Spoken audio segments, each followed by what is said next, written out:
Hey guys, welcome to Tech Team channel. Hope you guys having a nice day. Today in this video, I'm going to show you how can you take two different pictures with Bereall app. So at first make sure that you already have an account in Bereall app, and if you already have an account, just go to the Bereall app. Now into the Bereall app, here you can see take your Bereall option, click on it. After clicking it, you can just take your Bereall with your front camera and back camera in the same time.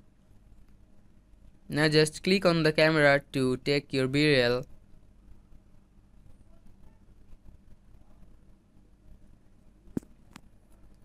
Now just click on the bottom send option here. By this process, you can just take two different pictures with Bereall app. So guys, hope you find this video helpful. If you find this video helpful, then give a thumbs up and don't forget to subscribe the channel. Thank you so much for watching the video.